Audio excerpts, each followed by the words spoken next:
자신의 탄핵 심판 7차 변론에 정장 차림으로 나온 윤석열 대통령.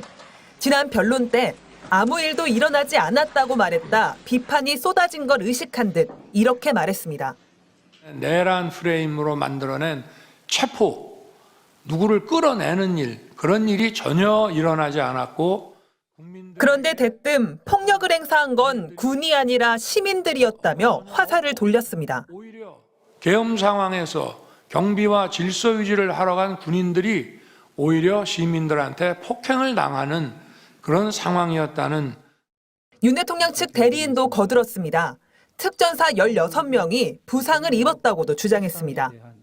철수하면서 지대장이 여단장님, 저도 많이 맞았습니다 라며 웃자 그래 고생했다라고 하여 오히려 시민들에게 얻어맞은 지대장의 모습을 보여줍니다. 평화로운 계엄군 주장을 반복하면서 계엄을 막은 시민들 탓을 하고 있는 겁니다. 검찰은 윤 대통령 공소장에 계엄군은 국회의원들의 비상계엄 해제 의결을 방해하려다 시민 저항을 받았다고 적시했습니다.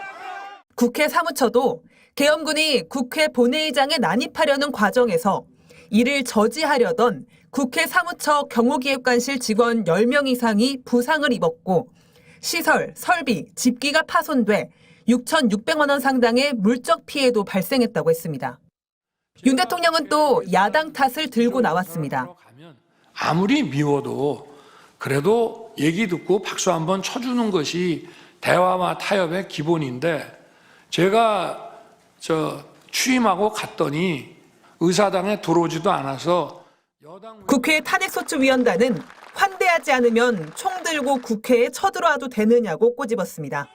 MBC 뉴스 조희원입니다. 국회는 12월 4일 새벽 1시 3분쯤 계엄 해제 요구안을 가결했지만 윤석열 대통령은 3시간 23분이 지난 오전 4시 26분쯤 계엄을 해제했습니다. 윤 대통령은 시간이 걸린 건 국회법을 찾아봤기 때문이라고 했습니다. 합참 지휘통제실 결심지원실에서 머물렀던 것도 그것 때문이라고 했습니다. 계엄 해제는 해야 되는데 문안을 어떻게 만들어야 되나 싶어서 국회법을 가져오라고 그랬더니 제대로 못 갖고 와서 거기에 집중해서 읽고 있다가. 증인으로 나온 신원식 국가안보실장은 당시 상황을 구체적으로 설명했습니다. 검찰 조사 결과 윤 대통령은 새벽 1시 16분부터 약 30분 동안 결심실에 머물렀습니다. 신 실장은 오전 1시 31분 인성환 국가안보실 2차장에게서 대통령이 오래 계시면 계엄 해제해야 하는데 시간이 걸리니 모시고 가는 게 좋겠다는 전화를 받고 정진석 비서실장과 합참으로 갔다고 했습니다. 계엄이 국회에서 의결을 했는데 대통령께서 이제 군사 지휘실에 있는 것이 장병들이 보기에 적절치 않겠느냐 이런 취지로 이야기한 것 같습니다. 하지만 윤 대통령은 참모진과 대통령실로 복귀한 오전 1시 55분 이후에도 한참 동안 계엄을 해제하지 않았습니다. 윤 대통령이 국회 해제 의결 이후 헌법에 명시된 것처럼 지체 없이 해제하지 않고 3시간여를 끄는 사이 계엄군은 선관위와 국회의장 공간에서 떠나지 않았습니다. 윤 대통령이 국회법을 보고 법적 절차를 따져 국회 계엄 해제 요구를 거부할 방법을 찾았던 것 아니냐는 의심이 드는 이유입니다. 신원식 실장은 작년 초 윤 대통령이 비상조치를 언급한 것도 확인했습니다.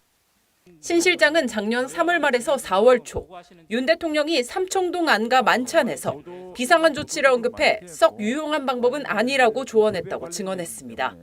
MBC 뉴스 박솔립입니다.